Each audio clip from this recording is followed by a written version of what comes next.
Hello everyone and welcome back. If this is your first time, I hope you will stay. Espero que te quedes. So I know that sometimes when you're reading, you might feel this enormous frustration because you will come across many words that we would not have taught you at school. We just don't have enough time though, we have to be realistic. You have to go through all the topics, and by the time you check, you're at the end of term. So we don't always have all the time we would like to teach you all the things that you need to know. And so this is where I kind of come in, okay?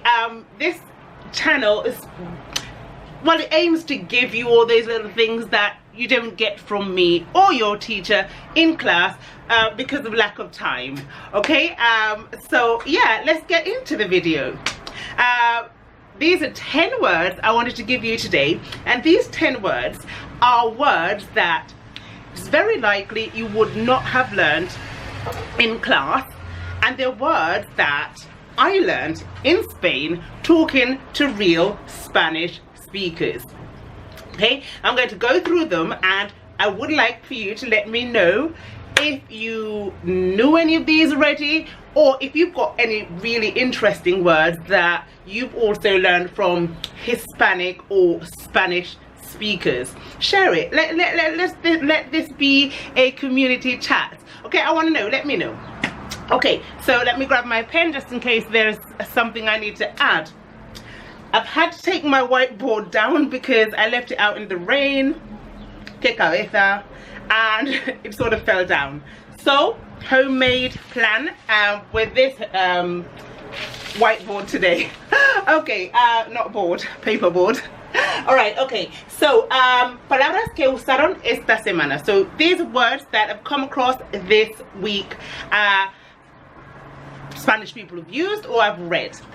Okay, so the first one I've got here, which actually you said it yesterday, un punto de inflexión, and I actually love this for writing. Okay, un punto de inflexión is what we would use as a turning point. So a turning point or a change in tendency, and what I mean by that is, for example, imagine your life is going on just as it has always gone on, and then something happens, and in that specific moment that thing happens, it's a turnaround. Okay, everything changes. Could be for the better, or it could be for the worse, I don't know. Okay, so a turning point, un punto de inflexión. So the sentence I've given you is this: cuando decidí mudarme a Londres fue un punto de inflexión en mi vida. So when I decided to move to London, it was a turning point in my life. It really was.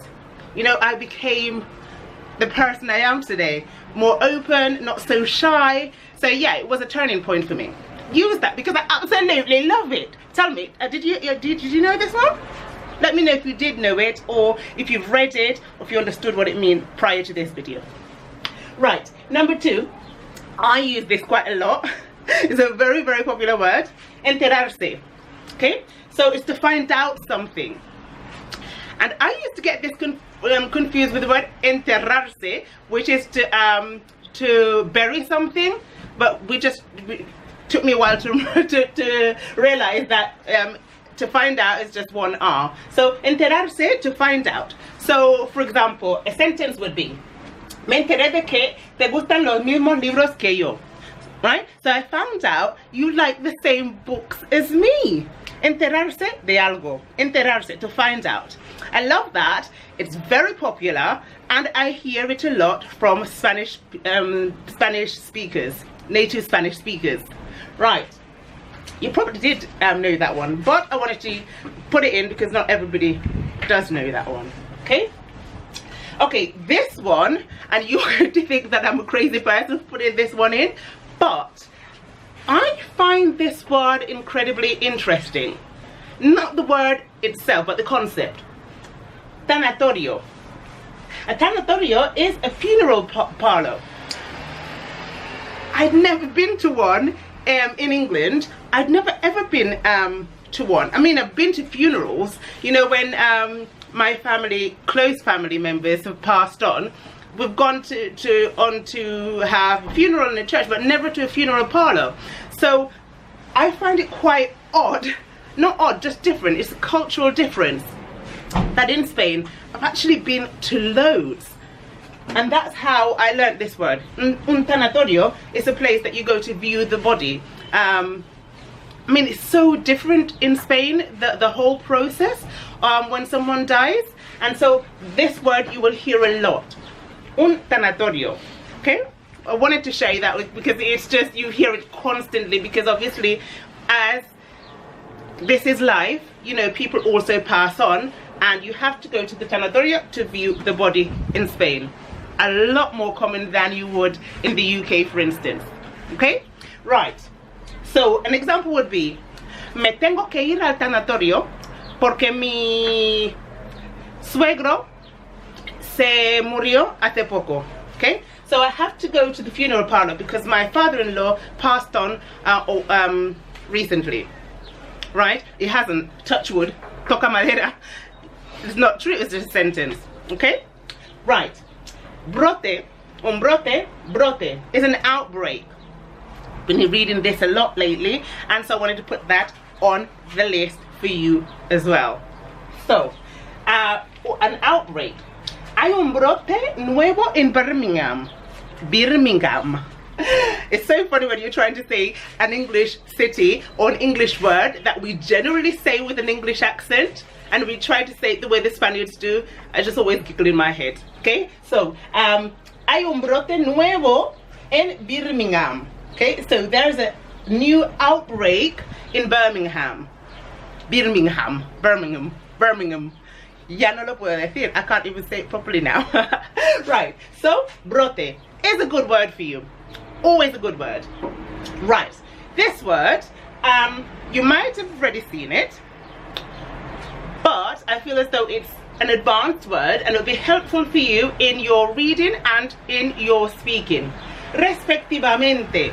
Respectivamente is an adverb and it means respectively. So in order of something. So you name a couple of things or two or more things, and the order in which you talk about the things in is what we refer to respectively. So a sentence would be: mi hermana y mi hermano tienen 33 y 30 años, I forgot the años, respectivamente. Okay, so my sister and my brother are both 33 and 30 respectively. Meaning, since I mentioned my sister first, she is the one who's 33, and then comes my brother, mi hermano tiene 30, so respectively. So it's the order of things, okay? The way you mention things, it means, yeah, the order in which you mentioned the nouns before. So, respectively. I love that word, and I feel as though you should use it more. Okay, this I also love, and I hear it quite a lot, and so I heard this one this morning and I thought I'm going to put it on the list. En cero coma, so literally in 0 comma. In no time at all is what we would translate it to. In no time at all. So a sentence, say for instance, someone asks you to send them something. ¿Me mandas la presentación? Can you send me the presentation? Sí, te la mando en 0 coma. Te la mando en 0 coma. Can you send me the presentation? No probs. Of course I will. I'll send it to you immediately. In no time at all. I'll send it to you right now. Like, in no time at all. Straight away. So that's what that means. En cero coma. Straight away. We have a better expression for that. In a wink, in a jiffy, that's it, straight away. Okay, right, number 7. I taught you this in another video actually. Ni se te ocurra. Don't even think about it. Ni se te ocurra. Ni se te ocurra hacer eso. Okay? Don't even think about doing that. Ni se te ocurra. Okay? You've seen this because I've put it in another video. Me voy al baño. Ni se te ocurra coger de mi plato. Okay? So I'm going to the loo. I'm going to the bathroom. Ni se te ocurra coger de mi plato. Okay? I'm going to the bathroom. Don't even think about taking anything from my plate, missy or mister. Right. Okay. Matricularse. So reflexive verb, to enroll. So enroll on a course. Yeah, it's a good word. It's a good verb to have. Matricularse, especially because you are still studying. Me voy a matricular en septiembre para estudiar italiano. So in September, I'm going to enroll to study Italian. Okay, there you go. Matricularse, to enroll. Good verb for you.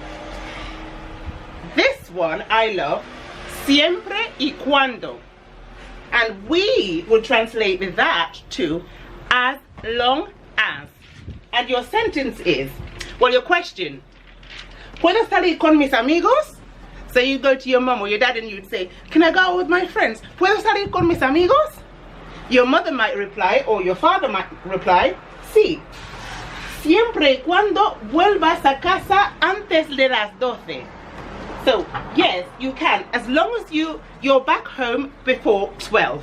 Okay? Siempre y cuando. As long as. Siempre y cuando te vuelvas antes de las 12. Siempre y cuando. Also love that one. Okay, and your last one. You're gonna think I'm really odd for this one, but you can't guess what this one means. Uxoricidio. Uxoricidio. Uxoricidio. Uxoricidio. I never knew this one either. ¿Qué me estás diciendo? ¿Falta un acento? Uxoricidio. Uxoricidio. Uxoricidio. Uxoricidio. ¿Uxor? Es que es muy rara la palabra. Sí, lo es. Uxoricidio. Uxoricidio. ¿Otra vez? Uxoricidio. Muerte Uxoricidio. causada Sí. a una mujer. O puede ser no solo una mujer, yo creo que es la pareja. And so, guys, this is when a partner kills another partner, murders another partner. This is a weird word. Why am I teaching this to you? No conocía esta palabra. Tú tampoco. Uxoricidio. But I read it and I thought, I'm going to share that because I didn't know this. It's a really odd word. And, well, be weird with me, people. Be weird with me. I wanted to share a word that I'd never heard of before, and even Jesus, who is a Spaniard, had never heard of it before. But I thought, why not share it with you anyway, just in case you come across it in a reading somewhere. But it's like homicidio. ¿Cómo se dice? Homicidio. Homicidio. If you see it finishes in the same sort of ending, yeah? Suicidio. Or suicidio. Okay, suicide, homicide. They both end in cidio. Okay, and so yeah, muerte causada a la mujer por su marido, or vice versa. The woman can kill the man also. You know, we're not going to be sexist here. So yeah, so it's uxoricide or spousal homicide. Sounds weird saying it because I never heard it before at all, but I read it yesterday and I thought, I'm going to share this with my students. So I hope you're going to walk away today with something new that you've learned. Let me know which one of these you didn't know and which one you actually like. And until next time, guys, have a fantastic rest of the day and enjoy the sunshine. It's quite warm today, so whatever you do, pásatelo bien. Hasta pronto.